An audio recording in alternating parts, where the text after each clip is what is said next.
Hello everyone. Today I'm going to talk about how to calm your inner voice. And I'm going to teach you 4 ways that how you can calm your inner voice. Okay, what is this inner voice? First of all, we need to understand that what is this inner voice? We have already seen and observed inside you, there's a chatter going on non-stop. And this doesn't really stop. It goes on and on and on and on. And that is happening inside you. That is what we call the mind chatter. Sometimes even to recognize is a big deal because you are seeing that there's a mind chatter, because sometimes people could be so caught up, they don't even recognize there's inner chatter inside, which is going on. Because they are so identified with it and they have become it. So I find that like when someone recognizing that there is inner chatter within them, that itself is awareness. That also helps for you to distance yourself from this inner chatter. Way that I would like to teach you is that recognize that this inner chatter is not who you are.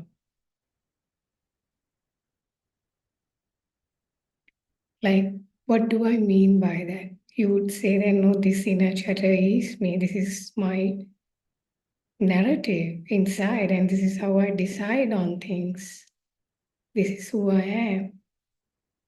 Actually, if you really go and observe this inner chatter, you would hear your mother is talking, your father is talking, your siblings talking inside, your sisters talking, your brothers talking, your teachers talking inside, your grandparents.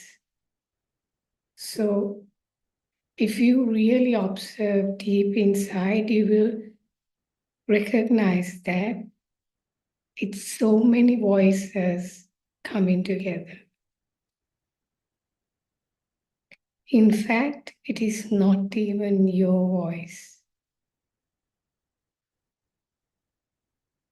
And in reality, this is like a society internalized in you. But it doesn't look like that, because since it is happening within us, we feel like this is my voice. This is my inner chatter. Like in my journey, in my spiritual journey, then when I recognize that, wow, like this, there are many other people's voices in here. It's not even my voice. Sometimes I think that this is my thinking or my desires, but in reality, it's none of mine, someone else's. So when you see that these voices are not even your voices, and some people, some narratives that you call like got from your environment, you get distancing from your inner chatter. And this really helps you to observe your inner chatter and not get so identified and just be a witness. You see it, but you just let it happen. So I found that like when I saw this inner chatter coming from so many sources, so many voices, not even mine, just made me distance with that inner chatter. It really helped me. If you also observe carefully, you will see the same thing. It's just the voices that I grew up, the environment that I grew up, and that has been internalized within me. It's not my voice, it's not me. So that is the first step. See that it is not you. These are voices inside you. And now it's being recorded, now it's been playing itself in the mind. And then the second thing is like sometimes when the mind is racing, like the inner chatter is so fast and it just go on talking. There's emotions which you feel in that inner chatter.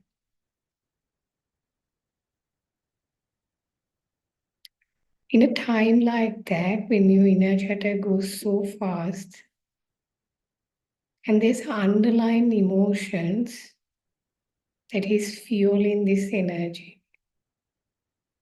What you can do in this case is if you can stay with those emotions, let yourself feel these emotions, this inner chatter calms down. Like let's say, for example, you feel quite anxious.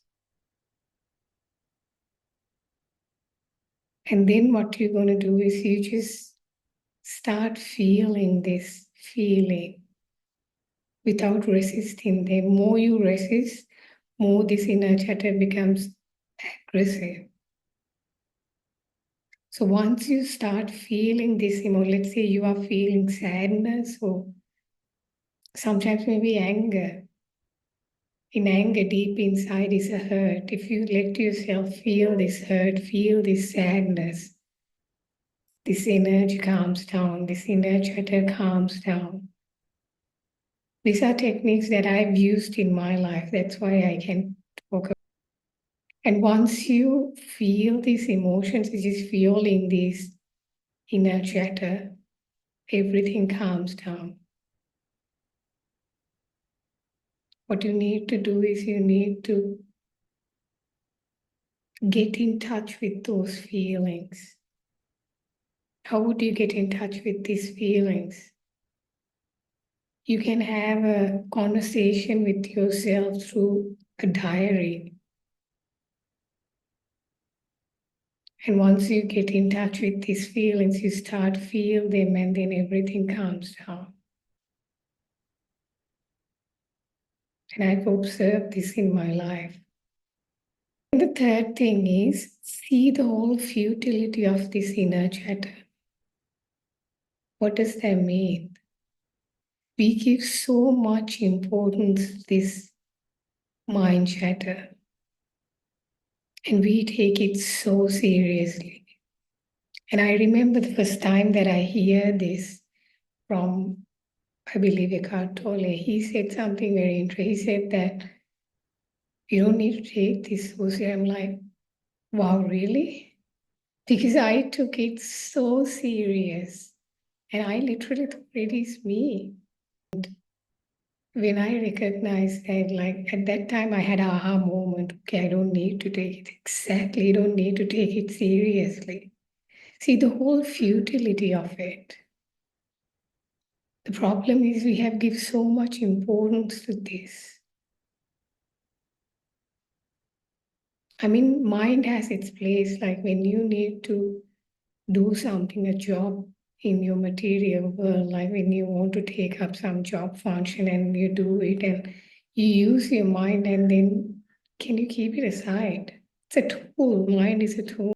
So we have given so much value to this, which doesn't deserve that. It is if you have seen 90% of this can like 95% of the content is so negative, very negative. And in fact, it's repetitive, going on and on and on and on. Same thing, worrying again and again and again, same thing. So once you start seeing the whole futility of it, you again get distance from your mind chatter, which helps you to observe. So start recognizing this. Like see I mean, when we start seeing the futility of something, it drops on its own. We no longer pay so much attention to the mind. It just goes on, just like a bird is singing and then you just hear it.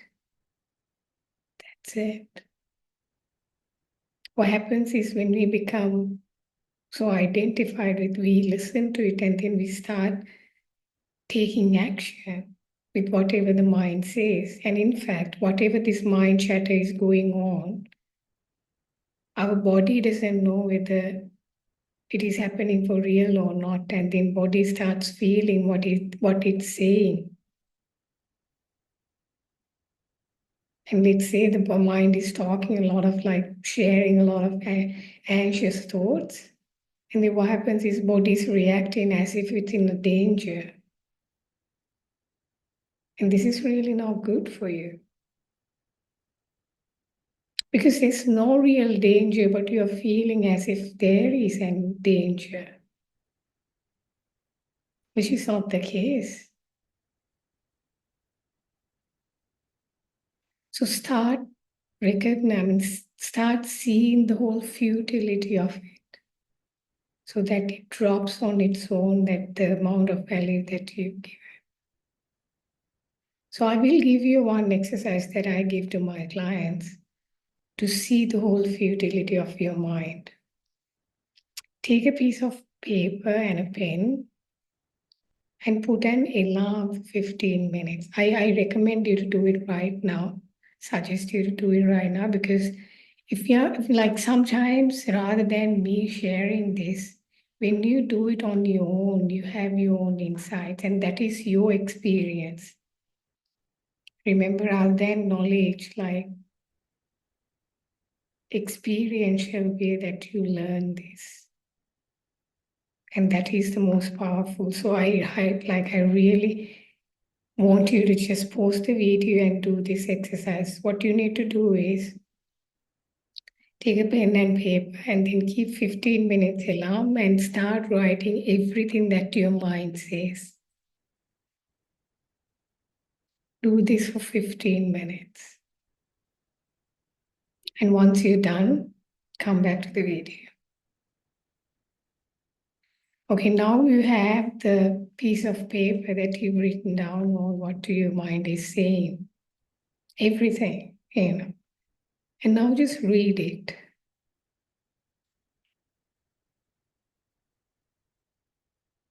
And when you read it, you can see that it is like reading some mad person's script.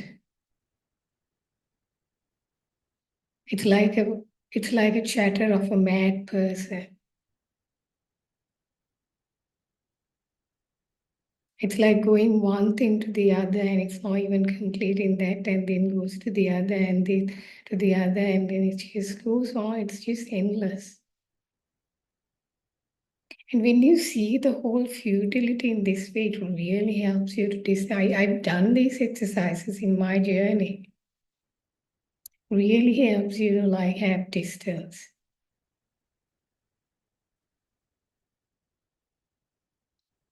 So start seeing the futility so that the value you have given to it start dropping because you've given a lot of value to this. Thinking then this is something such an important thing, which is not the case. Look how negative it is. I've noticed this in my life. Like whenever I'm in a peak kind of a happy state, mind says something in order to get you down. Mind can't stand it. Because mind is in survival constantly. So rather than looking for something positive, always look at something negative. If you have noticed that, like, let's say you've gone to a wedding or a party, and there were people who came and chatted with you and you laughed and you had enjoyed the food, but then, like, let's say another person just didn't pay attention to you and just frowned on you and then just left. What do you think you will remember them? But what about those moments, which is 90% of the positive experience, or that 5%, that 10% is what you remember? That's what the mind does.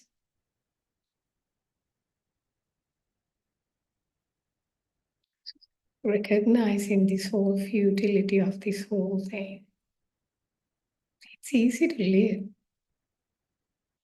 Honestly, living in the mind, like I remember when I was doing practice, I felt like hell, honestly. So much worry and so much negativity. Okay, fourth way that you can calm your mind is start observing. If you can observe something, let's say I'm observing my phone, like it's because I am not my phone. So that itself says that you're not your mind. That's why you can observe your thoughts, observe your mind. What are you there? This vast awareness behind this mind chatter. The best way what you can do is not try to stop the mind. Because that's again mind. That's control, that's ego.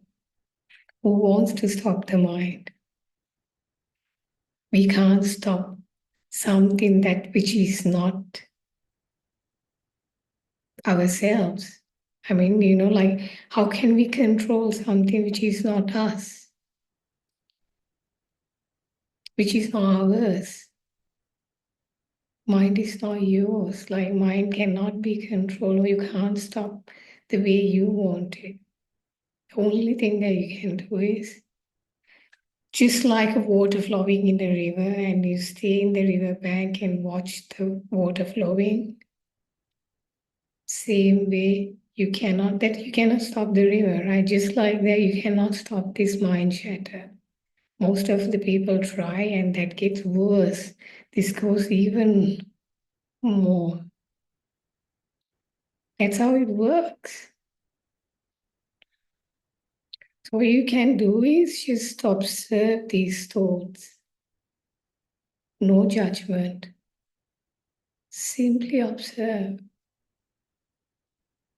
Just like you stay in the river bank and the water flowing and you stay there. Or water flows. So start observing. Be there as a witness. You are this vast awareness behind this mind chatter, just constant, so much noise. It's all happening with this vast awareness.